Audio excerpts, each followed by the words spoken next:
podcast for those who suffer, which is everyone. It's a space where we can speak honestly about what it feels like to be in desolate places without losing hope. Welcome to In the Thicket. Welcome back to the second week in our Advent series. Dear listener, we're glad to have you back with us, and we're looking at the book Cry of the Heart by Lorenzo Albacete. So if you weren't able to listen to last week's episode, we recommend that you go back and listen to that one first because it forms some of the foundation for the rest of the book. And this week we're looking at chapters 2 and 3 and a couple of phrases that are going to come out. One is, you cannot love what shocks you. And another is, tenderness leads to the gas chamber. So if those intrigue you, you will thoroughly enjoy this week's episode. Hopefully. We hope it's helpful for you. God bless you. Hey, Erin. Hey, Rachel. How's it going? Hi, Nicole. Hello. Good morning, everybody. Morning. Also, hello, listeners. Thank you for joining us. Mm-hmm. It's a podcast on suffering, but now we're like really talking about suffering because we're talking about a book on suffering. We're just really getting into it. So just like right into it. Yeah. Join us. But oh my goodness, like if you haven't listened, so if you're joining us for the first time today, I suggest that you go back and listen to the previous episode because we're going through this book by it was written by Lorenzo Albacete, right? Yeah. On the meaning of suffering. And so the first chapter we covered last week, and it's just really profound. It's been really good. Called Cry of the Heart. Cry of the Heart. Yeah. Mm-hmm. If you are not sure if you want to get the book, then just keep listening, and then but it's like $16 right now on Amazon. So anyway, but before we get into that, maybe I'll just ask how you all are doing. So Rachel, how are you doing? My left eye is twitching. So that's it just won't stop. That's the update. That's what's happening. And I feel like it's a very good That's a tiredness thing. Yeah. It's like a microcosmic sort of expression of my entire life right now, you know? Yep. Your body gently saying, yeah. why are you doing this? Yeah. Please, Right. Please say more. Yeah. I definitely had that before one time and was a little bit weirded out by it. So I asked my doctor about it, and he was like, yeah, that's a tiredness thing. That's You're just fatigue tired. response. That's your eye just twitches. Like Sleep more kind of thing. Great. Okay. Exactly. How about you, Erin? How are you doing? Listen, I am great because I got a new car. And it is I got a CRV hybrid, a 2024 Honda CRV hybrid. And it is magical. I'm it so is happy for you. So good. Because I had a 2014 Civic before. Yeah, you did. Yeah. Right. Which is great. Is like fine. Yeah. They're great cars. Great cars. It was like it had nothing wrong with it. It was just like they're low, you know? So I was yes. my your tired car was body. Low. Yeah. Exactly. To get in and out. So I'm like, okay, that's enough. So then the hybrid, I'm like, I have to like step up to get into it. But it has heated seats, heated steering wheel, heated windshield. It's got remote start, which I didn't have before. And today is the first real day of snow. So, that's really good for Canadian winters. Things, like they make really a difference. Heated seats changed my life. Like, especially when you park outside. If you park your car in a garage, then, that's one thing. Yeah. But like if you're parked outside in the snow and you have to get in that car and wait a minute for it to warm up, those heated seats just it makes a difference. Luxury that makes a huge difference. I think it's actually a spiritual thing, like I can remember moments of anger where I'm walking outside and it's like -30 or 40 Celsius and I just feel anger. It's just this is too cold, but if you have a heated seat, it makes a difference. It does. I'm gonna read a quote from our book right now. Good. So he says, indeed, we must make every effort to reduce pain so that it not become paralyzing, but can lead to that questioning, to a dialogue with God. And I think that sometimes heated seats are a really legitimate effort to reducing pain. Yes, the pain of being cold. Yeah. 100%. And Erin loves to drive, so I feel like it's true. This is a great gift. Yeah, y'all. Erin could be a long haul trucker. I know, right? I think he really could be. Yeah. Maybe not now, but like yeah. Although I just really don't like other drivers in general, so that's true. I'm always working on that. But so if I was a trucker, I would actually, that would be bad. It might be like an occasion of sin for me. Yeah. Okay, that's fair. Although with That's so funny. it is, I have to say, it's good to have, because it's a new vehicle. I'm like, you're careful, like very careful Right. for the first. Yeah. So I'm like very careful about like I'm way more cautious than I would Than be you in normally my are. Civic. Yeah, I'm like, whatever, I'll Yeah. change this lane, or I'll go, if this guy's going slow, I'll just go around him. But I'm like, no, we're just gonna relax, because so I feel like it's good. I That's feel like it's good. promoting holiness, I'm So Very so good. happy for you. That's That's amazing. good. yeah. Thank you. Congratulations. That's so exciting. Yes, that's good. It's awesome. The How new am I, car Nicole? smell. I'm good. How are you, Nicole? Yeah. My once in a while, this was like a family joke for me, where my dad one time on his birthday, he got up and for whatever reason, we just like forgot to wish him happy birthday, right? Like immediately, like it wasn't the first thing we said to him. Yeah. And so then he said to us, happy birthday, Daddy. And we were like, cute. Oh yeah, happy birthday. So now it's become a family joke that if the person doesn't instantly, right, say whatever, it's like, yeah, then whatever, you just say it for them. So yes, I like exactly. Anyway, I'm good. I'm almost at the end of semester here with teaching, which is nice. The last few classes are always kind of fun because I like to do kind of reflection type things with the students, and so there's really good conversations that come with that, and it's enjoyable. And also just the mental stress of like having a bunch of classes to plan is diminishing. Yeah. That's a nice feeling. And with that, I am then starting to do more PhD stuff. So then that stress is increasing. So it all balances out, Yeah, that's right. Yeah. But it's good. Yeah, it's good. Okay, let's do this. Let's do it. So chapter 2, oh my goodness. Chapter 2 is called You Cannot Love What Shocks You. And maybe we'll title this episode that phrase. Oh yeah, that's a good idea. It's so good. So the whole chapter is pretty cohesively about that kind of concept. So I wonder what stood out to you both in this chapter. Maybe Erin, we can start with you. Sure. What stood out to you? What does that mean to you? What resonated in terms of that phrase and how he talks about it? I think it's like, for me, I had to kind of sit with it for a bit, because I was like, I don't know what he means. Like, you cannot love what shocks you. Like, what does that What does it actually mean? But then, like, one of the things that I quoted, or that I picked up or whatever, was from it says page 29 is for me. I don't know if that's page 29 for you guys. Yeah, on the Kindle, yes. What's the quote? It is, I think, refusal to be shocked or repulsed in the face of suffering is the calling of every Christian. So it's like right from the beginning of the chapter. It's middle of page 25 in the book. Middle of page 25 in the book. Excellent. So the whole quote is, I think the refusal to be shocked or repulsed in the face of suffering is the calling of every Christian.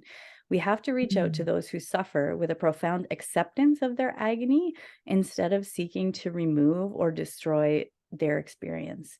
We cannot be blind to suffering. We cannot isolate those who suffer, nor can we use medical science to destroy the sufferer when our attempt to cure the disease has failed. And then there's another one that's just shortly after that says, those who are not shocked are somehow able to recognize the presence of goodness or even a kind of beauty.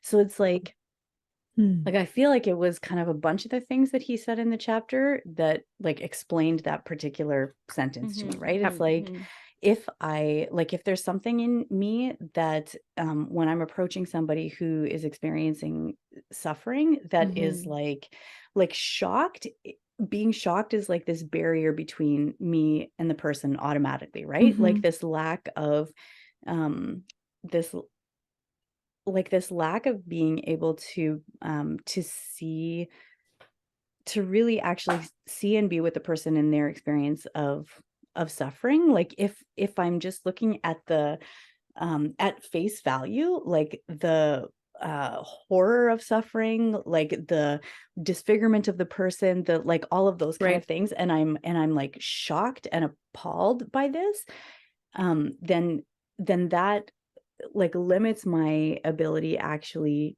to be close to the person, like to come close to the person, if that makes sense. Yeah. I had sorry. I had sort of one thought that I had immediately when I read the title was, there's like two types of shock, right? Like there's a shock you're talking about, Aaron, but then there's also like the good kind of shock where you're like shocked out of your complacency, you're shocked into sort of action and into outward movement.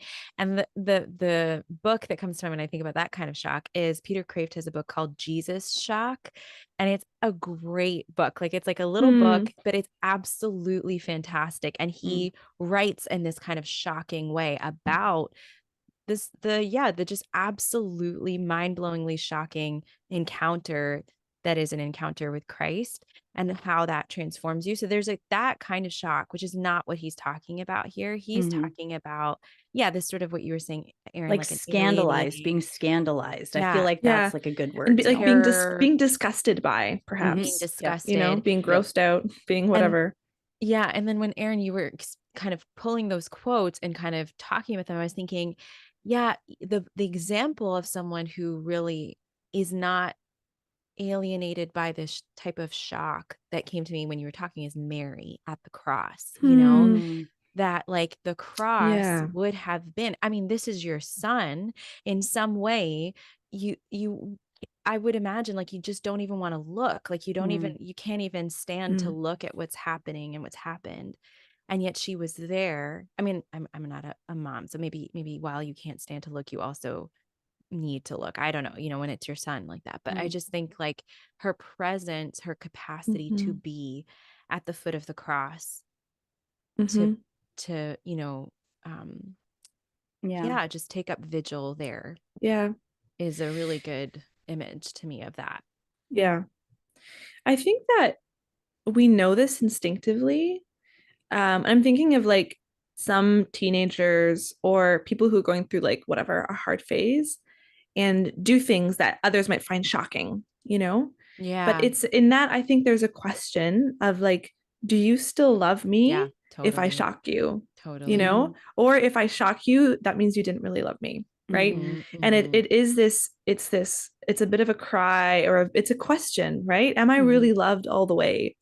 I can make myself shocking to test that, Totally. And he also puts like one of the things that he puts, again, like almost right after that, is probably like page 26 or 27 for you guys, where he says that one of the tendencies of our age is to use the suffering of children to discredit the goodness of God. And then he has this kind of paragraph about talking about how and this is like he started to quote some of Salvador G. Dolores in these chapters, and I was like, yes, so good. But ultimately, if we want to love somebody, what is the deepest love? Like, what is the deepest desire? What is the deepest way that we can love people? Is to love them into heaven, right? Like to love each other by helping each other to come into this deeper relationship with God, who satisfies every desire of the heart, right? And that in what he's saying about suffering is that actually suffering can be a means where we can enter into this relationship with God, because it causes us to suffer. It causes us to question all of these scandalizing things. And when we were talking last time about co-suffering, it's like entering into this question of why with the person, in some kind of solidarity with their question, right? And this kind of like attitude of orientation, like it was making me think about that we don't need to just come to God with acceptance. We can come to God with anger. We can come to God with accusation. We can, right? And so, but if we're shocked by the person's pain, and then our tendency becomes like ignoring it or going away from the pain, or we need to just like eliminate the suffering, then it's, or eliminate the sufferer, or eliminate the sufferer, then actually we're closing the door on this possibility of being with the person in their questioning of God, and in that door of opening for relationship with God. And so then we're not loving them, like we're cutting off that love. We're not being loving, right? It's almost like, and I think that tricky part is there is something about suffering that is repulsive. We don't like it. Sure. We don't want to be around it. And so it does take a kind of I think it takes a grace to remain present in that, and to sort of withstand all of the emotional forces that want to push you away from suffering. But I think it is, And he talks about, I think, a lot about that in the third chapter, which we're going to discuss too. But I wanted to add, just my 2 cents about this. You cannot love what shocks you. Because there's one passage here where he tells, it's a short story that was written by Nathaniel Hawthorne, but basically it's about a newly married couple, and the woman has this like birthmark on her face that, it's whatever, it's just there.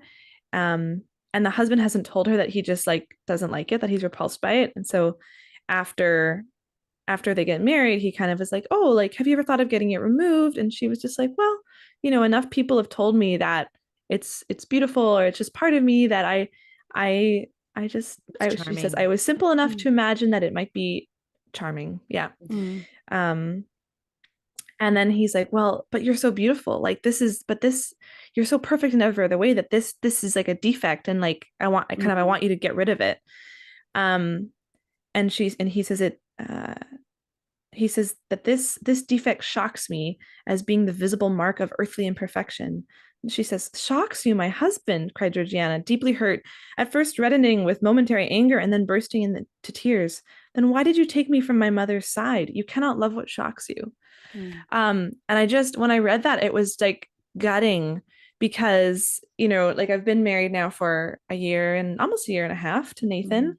And we've both discovered this, that, just like our little, we both have little body things, whatever, like, no, everybody has weird things about their body, right? So it was like, are both things where we're like, you're self-conscious, right? Like I'm self-conscious about, I have that gene that some like Portuguese and Spanish and Italian Greek women have, where I just have a lot of hair, right? So I'm like self-conscious about that. And realize, and because it's a thing of like, if the person who's supposed to love me is shocked by something about me, then that maybe the love doesn't go all the way, or you're afraid of that, right? Can you really, and of course, neither of us care about the other person's things, we just love the other person. And that is like, that for me, it's like, oh, he really loves me, is the message that I received when I realized that, right?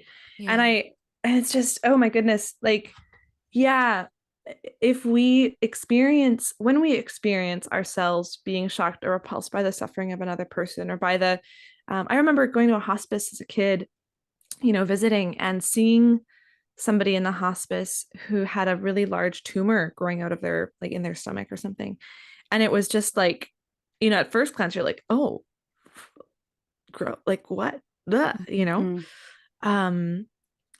so there's a natural response to that, but it's a call to move beyond that, right, into love of the person. Because if you, like you guys are saying, like, if you allow yourself to just say, like, I'm sorry, I just can't be around this, like, this is just too much for me, that is preventing you from like deepening your own love and ability to co-suffer, but it also is preventing you from being present with the other person's questioning, like we talked about in the previous episode, that could be an opportunity for them to encounter the Lord, right?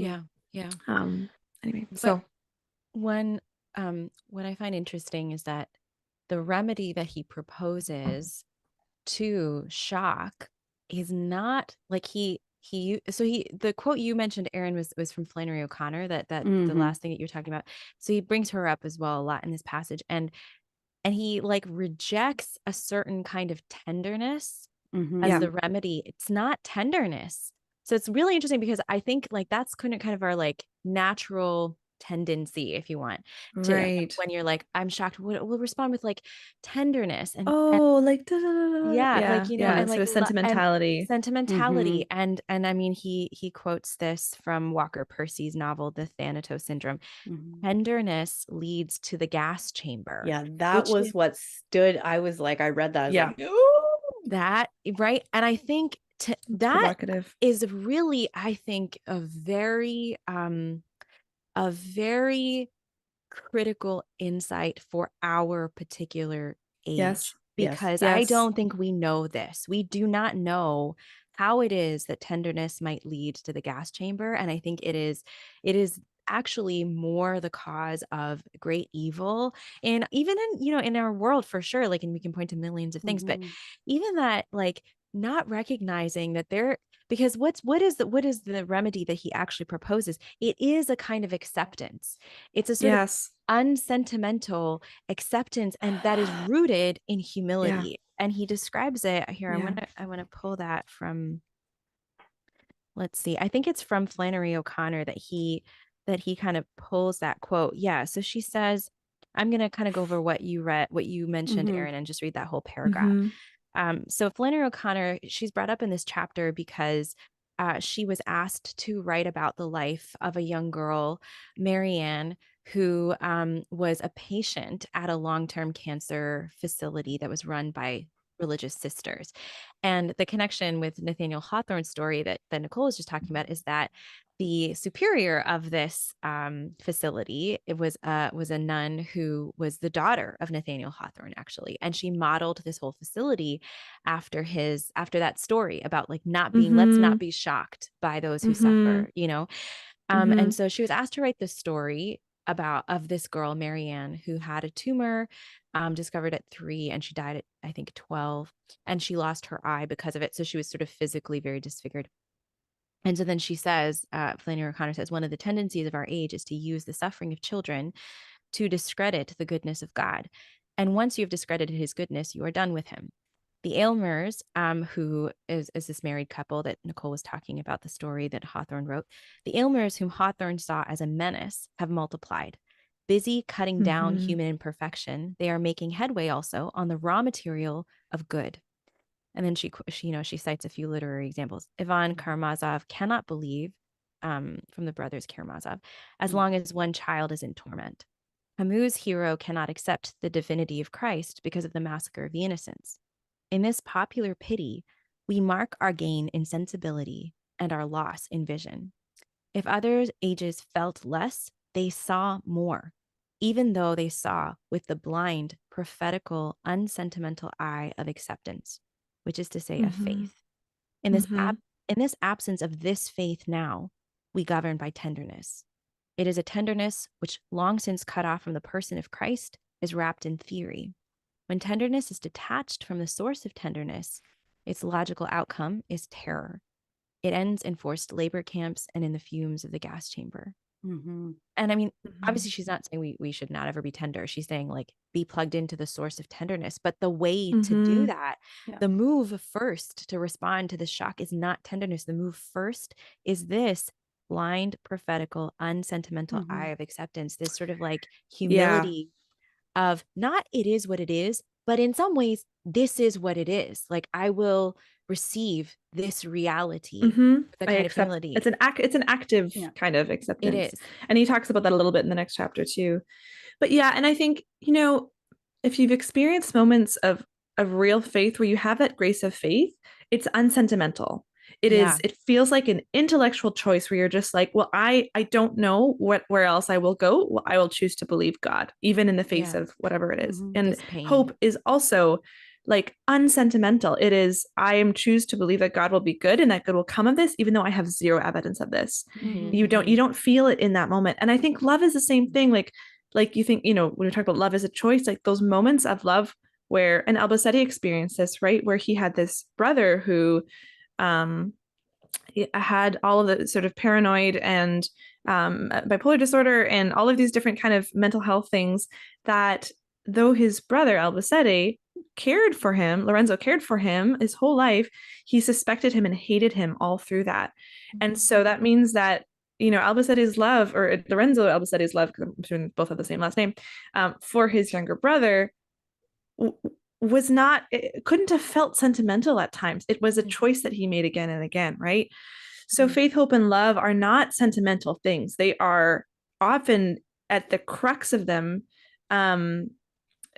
something that is where all sentimentality is gone. All feeling is not there, and you're just, it's a thing of the will, right?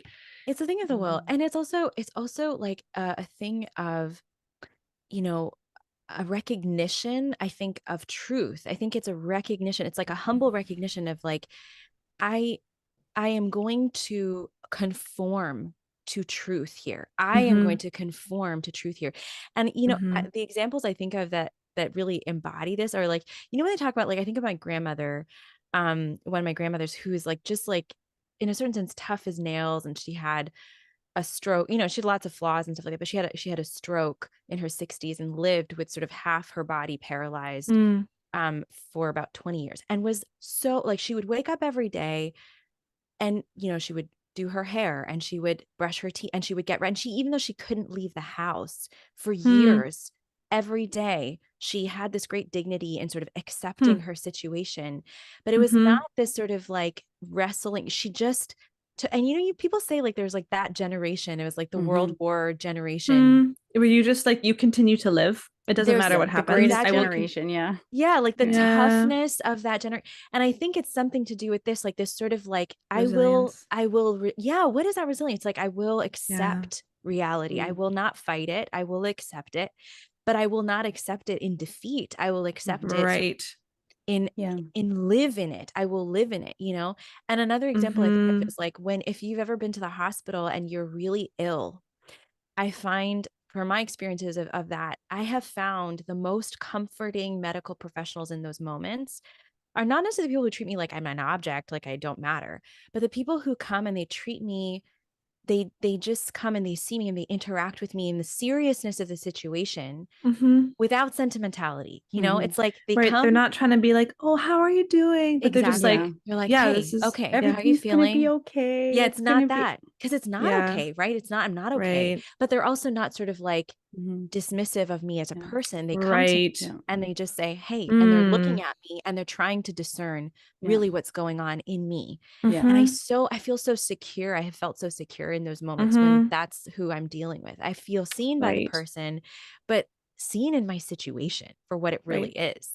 And there's no fear in them of it because they're doctors in that situation, you know, good doctors. But I mean, Albacete comments on that in terms of like in terms of the society that we're in now, right? Like the previous societies, suffering was, I mean, it just is it there? Like it's not something that you're always seeking to eliminate, because there's a recognition that there is no eliminating of suffering, right? So then we have that in contrast with our generation, where you're looking at like just the comforts, the immediate comforts of life are so prevalent and so ingrained in everything that we do that when suffering comes, it's like a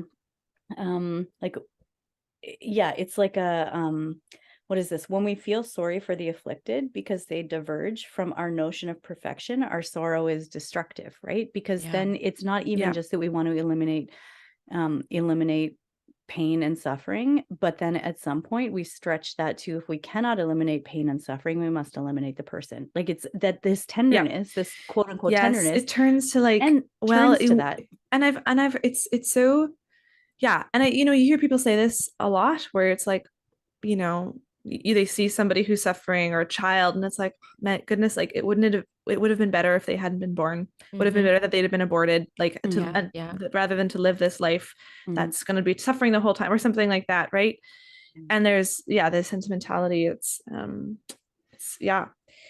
I think this is a good point to move into that third chapter. This one's called Suffering and Pain.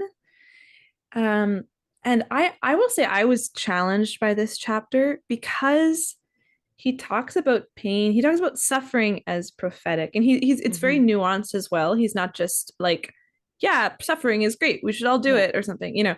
But what stood out to you both from this chapter? Yeah, I think for me, the thing that really, like, there's so much from Salvador G. Dolores in there, which is awesome. And like, I can see the reflections of it all over everything, you know? And the thing that kind of stuck out for me is that really it brings up that question, why, right? And that's an existential question, and it's posed ultimately to God, right? But that, what is the quote? Suffering is a cry to God that characterizes the human person. Oh, whoops. Sorry. I think I have it button here. Oh yeah. Oh, I got it. Suffering is a cry to God that characterizes the human person, and we do violence to the human person if we try to extinguish that cry. He says, can I add to that? Yeah. In this one, he goes, so page 33 in the book, if we ask why, it means that we have some idea of how it should be, and something has occurred that doesn't fit that worldview. So the suffering makes us go beyond our preconceived worldview towards something more, right? So it's a sign in that way. Yeah. And then like a couple of the other things that really stood out to me, linked to that, where he says physical and psychological pain can be lessened, if not completely abolished, by medicine. This is a good thing. Like, he is affirming, right, that there is a thing. But when today's culture tries to abolish spiritual pain, it is abolishing the dialogue with God, the question that leads us beyond the self. And this is after he's talked about to suffer is not to be paralyzed by pain. On the contrary, it is to strain ahead, to walk on the basis of pain, to look towards a future.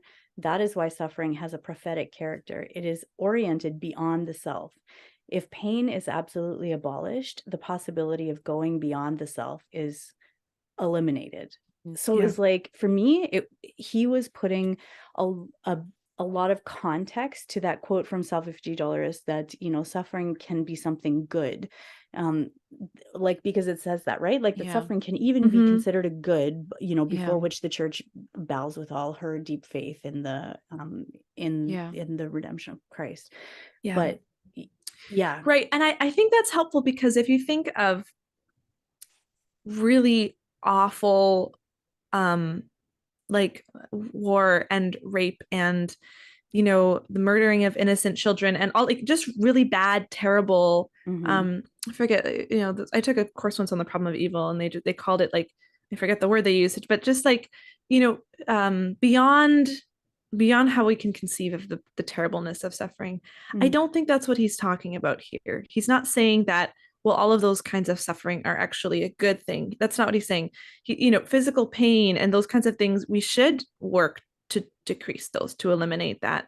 When he talks about spiritual suffering, here I'm thinking of just the suffering of life, like people who are desiring to marry and find a spouse and not finding that, and infertility and death of somebody and basically grieving, all and the things that we talk about, every guest that we've had, right? All of those things, like, we can't escape those things, right? And like, of course, God can make good of even those really terrible other situations, right? And bring good and bring questioning, all of that. But I don't think well, I don't know. I think, definitely he's not, I don't think he's saying, in some sense, to be honest, that any of that suffering any of those things are good things. No. I think what he's saying, like, even the non-terrible, not sort of like horrifically terrible, sort of the things, everyday sufferings. Like, even those things, I don't think he's saying are. I think what he's saying is that, because what is suffering? Like, so really, okay, here's the thing, right? So we could say this: rape, war, but even illness, right? Not finding, like, unfulfilled good desires, things like this. There's an affliction of evil here. So there's a work of evil because we're in this fallen world. What is suffering? Suffering is experiencing that work of evil in a particular mode. And we are all going to experience it. And I think when he says, like, what he's talking about spiritual pain, the goodness of spiritual pain, is that in any of these encounters with sort of the brokenness and the evil that is the fallenness of our world, the question arises, which is fundamentally a good question. Even if I encounter something like war or rape or something horrific beyond my imagination, what will arise in me eventually is a question, which is a good question. And that question is, who is God? And who am I? Like, what is the nature of my existence? Because we know I'm not, this was not supposed to happen. There is some sort of like, I know that I'm not, this was not supposed to happen. This is why did this happen? Why did this happen? It wasn't supposed to.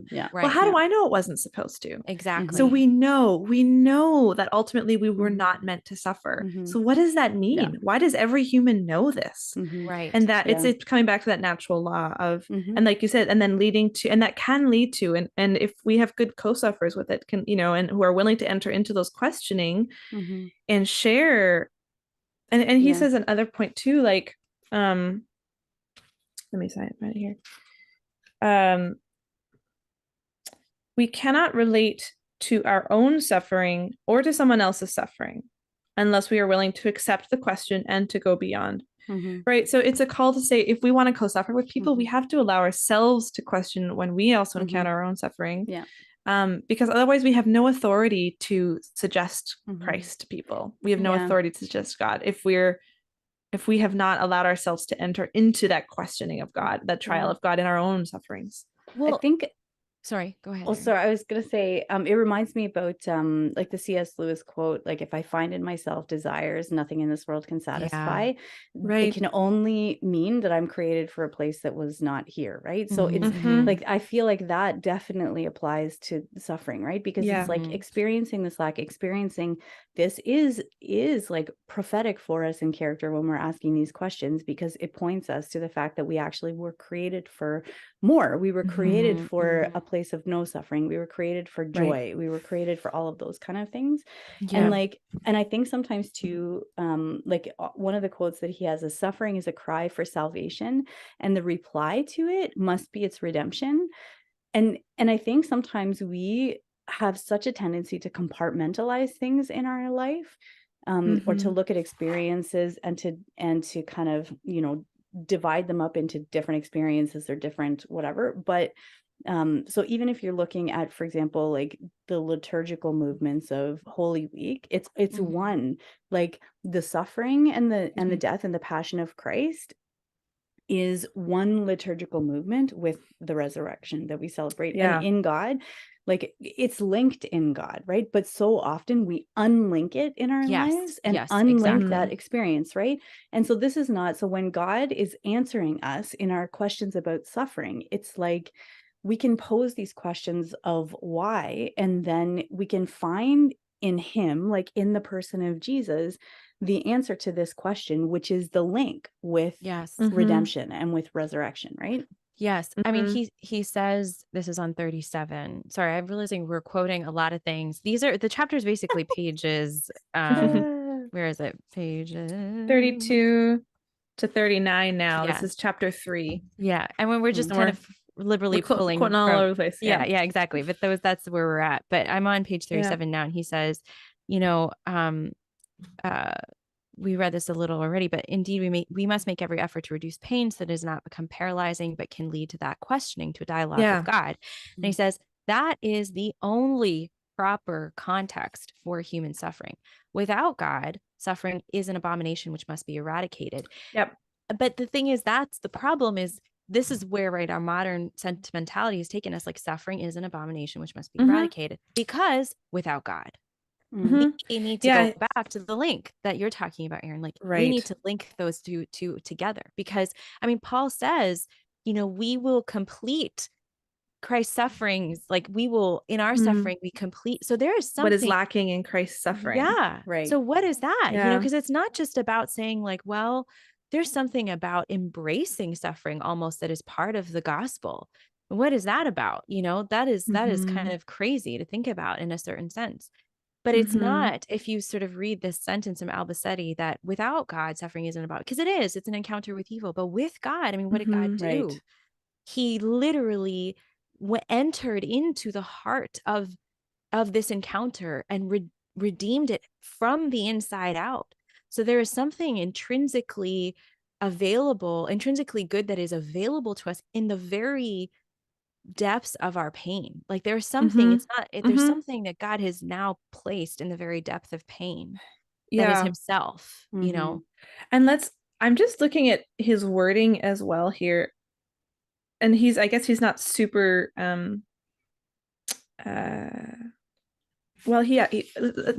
like defining his term, suffering is the consciousness of pain, he talks about, right? Yeah. And later, to do everything to avoid pain in order to deny suffering is to treat somebody like an object. So I think he's trying to draw this distinction, and just going back to this again, like, that pain, we can try to decrease pain. We should try to decrease pain. We should. Yeah. But suffering, there is a good in suffering, in this spiritual suffering, which is, and it's a bit of he's talking about it as a spiritual thing, but it's a cognitive thing, right? Going back to that quote that you just read, Rachel, like we need to decrease pain in order so that somebody has the capacity to think through and ask those questions, which is part of the suffering. So anyways, just to like, I think this chapter is so helpful because of what you're saying, Nicole. There's like all these nuances to what he's saying, but they encompass a variety of real of things that are just real, right? And it kind of goes back to that sense of acceptance, because like I remember I have had an experience, and we've had my sister on this podcast. She was there at the beginning, and I think our first season she talks about her experience. My sister's almost died a number of times, and I was there I was there a couple of the times, but one of the times I was there, like watching her die, honestly, in a certain sense. And it was like in that moment, my sister could not think. There was no way that she could think about that experience. But I had to be present to that. And it was very challenging as to how to be present. It's sort of like thinking about, when someone is in the act of dying. I mean, she didn't die, praise God. But like, if someone is in that moment, like how are you going to be present to that person when they cannot do this cognitive work or this sort of spiritual work? Like they are just living it, and you are there with them. And I think, and in some sense, you can't do a whole lot of work in that moment either, but you have to have this. I think it's sort of the work that you're talking about, Nicole, is linked to a fundamental disposition. And that is what we have to sort of adopt, is this disposition, that acceptance, because it enables us then, when we are able to, like you said, when the pain is diminished. My sister didn't die, and then she had to process that experience, right? It is, but because you were with her in the pain, then you could be with her in the suffering too. Exactly. And have the disposition of presence and all of that. Like so it's all connected. Exactly. And I'm thinking, like, even for me, like a real example right now when I was reading these things is like, oh, this is a good reminder, because there's somebody that that I have to have a hard conversation with about something that's not going to happen, that they were really hoping would happen. And so it's like, even for that, I'm like, okay, it's good to read this, because in that time, when I do that, I need to kind of keep in mind that actually the most helpful thing for me to be with, or to be in them with, is that like questioning of God, or letting them like be angry and come at him with everything that they're feeling. And it's not going to be, well, this is, it's not going to be to try to comfort. All of those kind of things. Exactly. Like even if some of that tenderness, like the motherly tenderness of God, is good and is a thing, but the tenderness that's rooted in Christ, which is always rooted in truth, and which is always rooted in authenticity, right? So so like being there in allowing that person to be authentic in like in their anger, their question, in their whatever, and which which Albacete says takes the form of prayer, right? Like it kind of goes back to like our second episode, I think, which is like what not to say. And I remember there was an insight on that episode where our guest was saying, when people would try to say comforting things when she was going through she was going through cancer treatment and stuff, she felt her perception of that is they were sometimes too uncomfortable to be in the difficult of the pain, and their attempt to comfort her was actually an attempt to shut out her pain from their experience. It was being shocked and pushing it away, right? So that sometimes our comfort is actually more of a sign that we are struggling to co-suffer, that we are experiencing shock.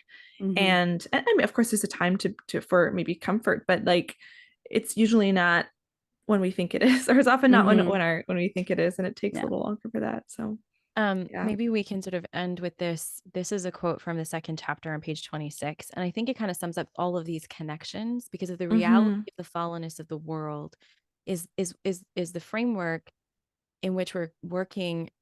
We're trying to work out this suffering. What does it mean that it is good?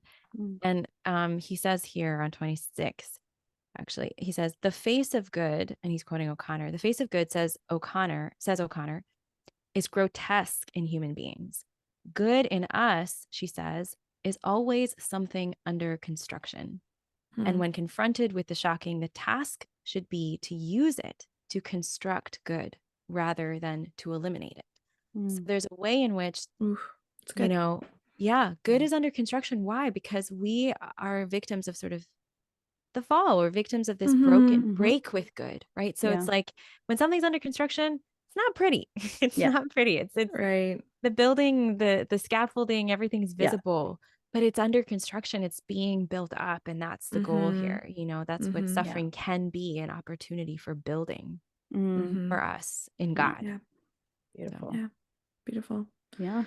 Okay. Thanks, ladies. Oh, I feel like there's so much here to unpack, Honestly, very and I'm dense. imagining too, like, I'm sure listeners, you're having your own insights, Yeah. but if you want to share them with us, like, send us a message. Which is also cracking me up, because it's Advent, which is like, I don't know what I was thinking when I was like, yeah, we should do this thing. It's beautiful and hopeful. And then like, we're having these conversations that are like heavy and it's like super intense. I'm like, well, Advent, let's go. It's good. Advent is not meant to be a time of sentimentality. Amen.